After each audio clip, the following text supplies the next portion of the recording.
Welcome to the Radical Responsibility Revolution podcast. This is where we are transforming lives, inspiring you to reclaim your health, your wealth, and the power of your mind. Here we share actionable insights, inviting you to turn inwards and design your life of purpose and abundance. Welcome back to another episode of Radical Responsibility Revolution. This is where feminine truth meets cultural clarity. And I am your host, as always, Debbie Dobbins, the Queen of Pageant. And today's episode, oh my goodness, it's a fire starter. I'm a little riled up about this. So we're going to talk about reality, and I'm going to take some sacred defense of womanhood. So let's get right into it. I don't know if you're aware of this or not, but Glamour UK decided to crown not one, not two, but 9 transgender women, and yes, I'm using air quotes, as their Women of the Year. 9 biological males crowned as Women of the Year. Now, I don't care what your version of this is, but I'm going to share what mine is because feeling a little dizzy. And I know I'm not alone in this because we're witnessing here something so misguided. I can't even tell you. And I have seen a lot of things in my lifetime. I've studied what we've done to women throughout the ages. I mean, it starts back in the early 1900s with suffragette.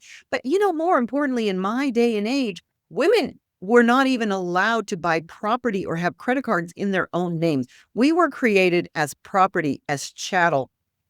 Women throughout the world have had sexual castration. There have been some horrible things that have happened in our world, but this one, honestly, this misguided PR stunt and inclusivity, frankly, I find it very subversive to our overall female gender. So I'm going to explain to you why I believe that. Because, we all have an opinion. But I really, this one got me. This one got me a little hot. Because I see it as misogyny, things that we've gone through in our lifetimes as women. This misogyny is dressed up in glitter and gaslighting. So, no glamour. Men are not better women. So I'm calling this a love letter to real womanhood. Because let me say, this toxic idea that men make better women than actual women, that a man in a dress is somehow braver, more inspiring, more womanly than a woman who has bled, birthed, battled, and built her way through life with 2 chromosomes and 0 applause. I want to reference you back because I did a podcast in the last 2 months called What is a Woman? And if you haven't listened to it, go back because I think it's a great episode. But what is a woman? This is where we broke it down biologically, spiritually, and culturally. But, if you haven't watched it or listened to it, let's hit the highlights. First of all, a woman is an adult human female. Okay. Well, how do you become an adult human female? You are born with two X chromosomes, not because you identify that way, but because you are born that way. That's as simple as it is. A woman's biology is not a costume. It's not an aesthetic, and it is certainly not up for debate. There are 2 genders on this planet, male and female. So I want to say it really loud for the people in the back. You don't become a woman by changing your genitalia, by wearing heels and saying, yes, queen. You become a woman by living in the reality of a female body. Period. Hard stop. That's it. And here's the thing. There's so much attention put on virality, right? Everything has to be viral. Everything has to be clickbait. Virality versus vitality. This cover wasn't, I repeat, wasn't about honoring women. It was about going viral, about stirring the pot, about attention, about clicks and controversy. Well, it worked because it got me excited. But here's the thing, virality isn't vitality. Virality fades, trends fade. Vitality is what sustains. Vitality is what real women bring to families, to communities, to this entire damn planet.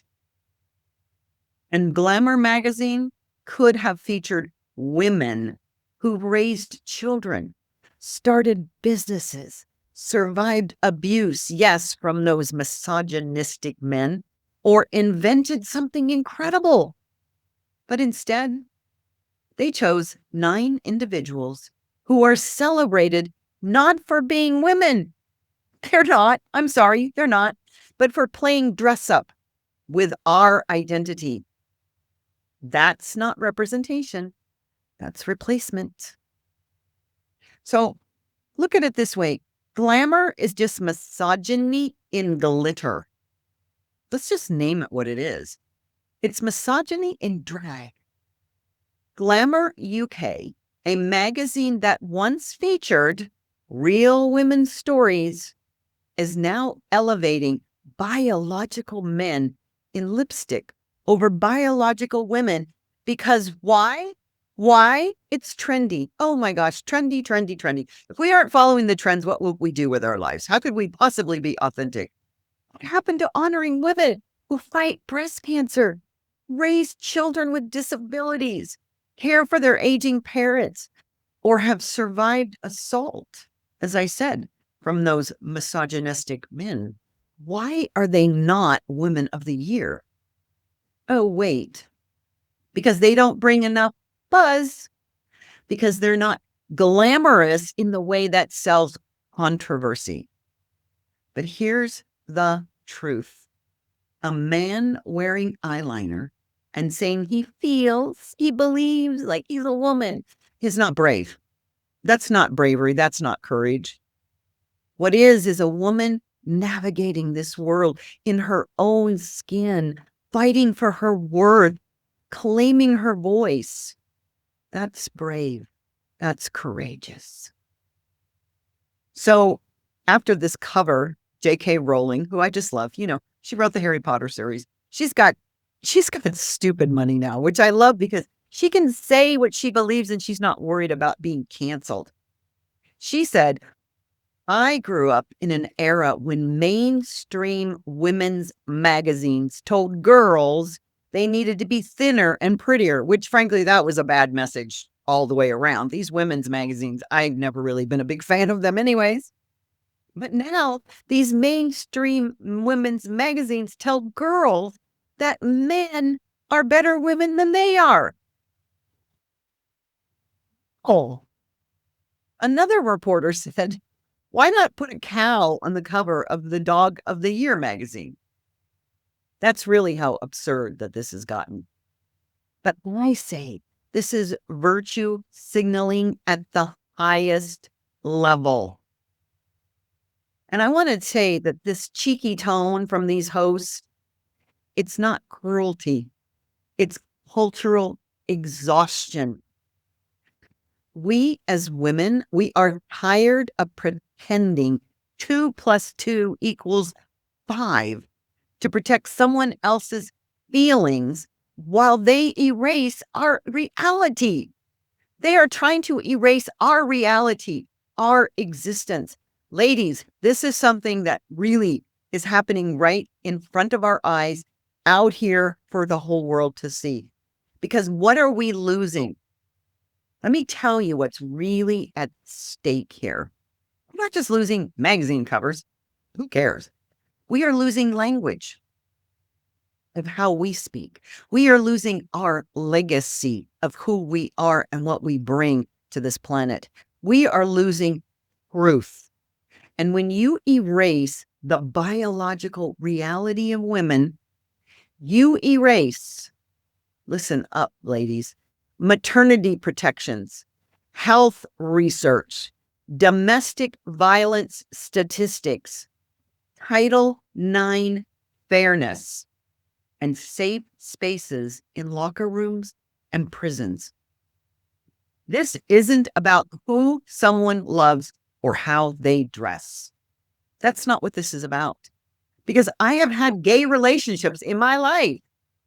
This is about denying half the population their biological and social rights, completely erasing them. So, what is the currency of our lives? Let's talk about what really matters. Because the currency of our lives isn't virality or likes.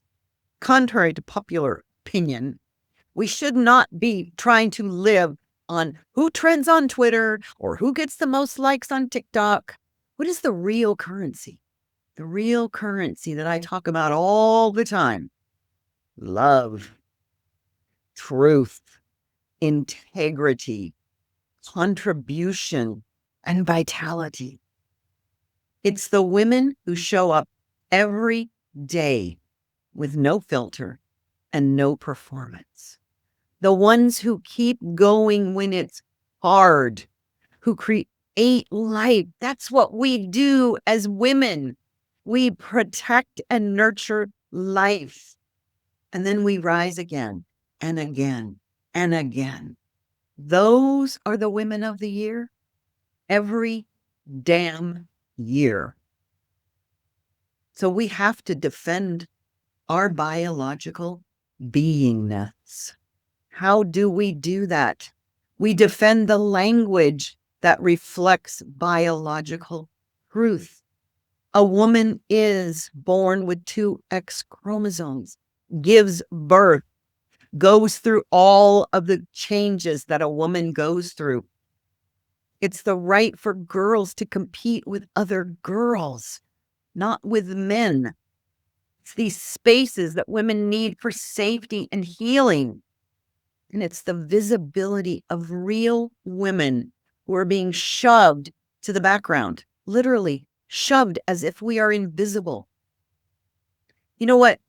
We can honor, and I can honor, trans lives without erasing true female ones. You can be whoever you want in this life, but please don't tell me that you are the same as I am with a 2X chromosome body. You are not. Because when a magazine built for women elevates male-bodied individuals instead of us, that's not honor. That's just plain up betrayal. So here's your permission slip. You are not wrong if you feel angry. Feel a little angry. I just want to tell you how I am, how I view the world. You're not mean for wanting clarity. And most of all, you're not a bigot for defending biology. You're a woman, and that's enough. It always has been. It always will be. So let's stop chasing viral and begin to choose vital. I want you to begin to remember who we are, who you are as a woman on this planet. If this episode sparked something in you or you loved it, share it. Send it to a sister, to a mother, to a daughter, to a truth teller. And be sure to subscribe to the Radical Responsibility Revolution, because truth isn't trending. It's timeless. Feel free to DM me your thoughts or tag me in your shares. I'd love to hear from you. And until next time, stay magical, stay independent, stay free, and never let anyone rewrite your biology. Queen of Magic out.